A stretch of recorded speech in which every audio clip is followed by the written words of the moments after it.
The Thursday after this. Let's start with the president in full campaign mode today in Philadelphia. Pennsylvania Congressman Joe Sestak was at the president's event today. He's challenging Senator Specter in the Democratic primary. Congressman Sestak, you're up there in Philadelphia, my hometown, and I'm over here in Jerusalem, and I want to know if we're going to have a health care bill in the next 2 weeks before Easter. Are we going to have one? We are going to have one, and there's no question about it. I just came from listening to the president talk at Arcadia, and he's out there, but he also made it pretty clear that this is gut check time for Congress. They better stand up and be courageous and do the right thing for principle and forget about this political calculation that really set us off track. What do you make of the Democratic Party right now having a problem where people on the left are giving the president a hard time, people on the right are giving him a hard time? Is he having a problem getting people to realize that if you lose this health care bill, everybody's going to be branded as a loser? Is he going to get that message across in the next 2 weeks? Chris, I don't think that's the right message he should get across. This isn't about scoring a political victory. These Democrats, we were sent to Washington with an opportunity to lead, not with a mandate. And it got off track because Ben Nelson grabbed a goodie bar. They thought with the 60th vote from Arlen Specter that political calculation would achieve the health care bill. It got us nowhere. No. What the president's message has to be is this is the right thing to do, Democrats. Stand up and work for working families. And that message better come through, not about politics. Well, let's hear him today. Here he is in Philadelphia today. You were there, and so was Specter. Let's hear the president. I don't know how passing health care will play politically, but I do know that it's the right thing to do. It's right for our families. It's right for our businesses. It's right for the United States of America. And if you share that belief, I want you to stand with me and fight with me. And I ask you to help us get us over the finish line these next 2 weeks. The need is great. The opportunity's here. Let's seize reform. It's within our grasp. Congressman Sestak, how do you tell a person who has health care already in their union contract or at their government job or wherever that the person out there doesn't have health care? How do you tell them that it's in their interest that that other person get health care? Because if you're in a family of 4 and you've got a private health care plan today, you are paying $1,100 more for the uninsured. When they go in an emergency room, hospital doesn't need it, they pass it to the insurance company, they pass it to you. You're paying for it anyway. Second, 700 Pennsylvanians today lost their health care plan because no action's been taken. This president has it right. We seized the White House through audacity, doing the right thing, not political calculation. No.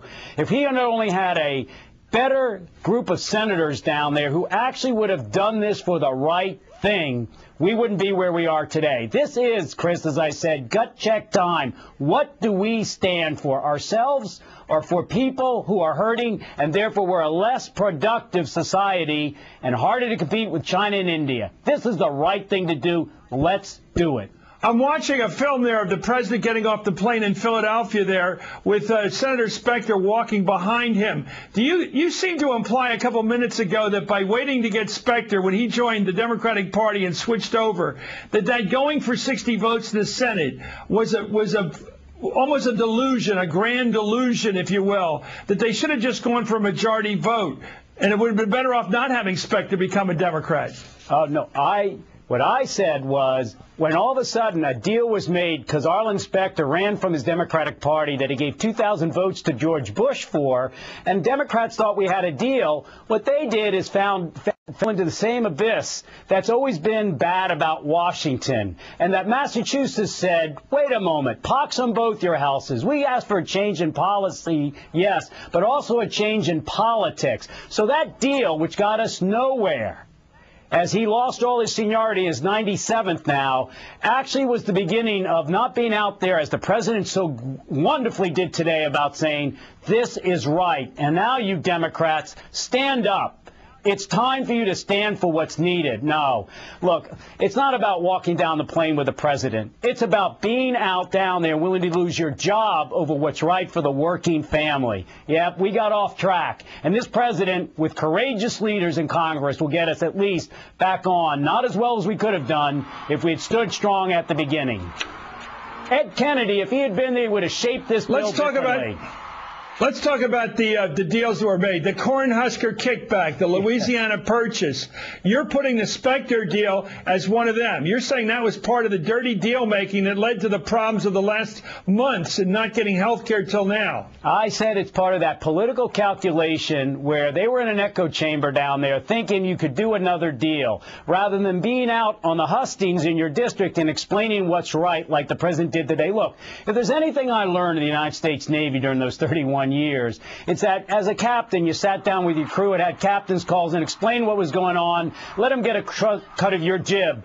They may not agree with you, but they learn to trust you. And they're not trusting deals with another Republican like Arlen Specter to say, we forgive you for derailing Clinton's health care plan. Now come on over. Or for those other deals Ben Nelson and others did. No, this is about pure leadership, being willing to stand up as this president did today. And if he had stronger titans in the Senate, because it's the Senate that needs reform, not America, if Senator Ed Kennedy had been there for principle compromise, not a compromise of principle with all these deals, we would have shaped that bill better and explained it to the public and have been farther down the road with a much better bill today. That's what being a public servant is about. Politicians, no. Public servant, yes.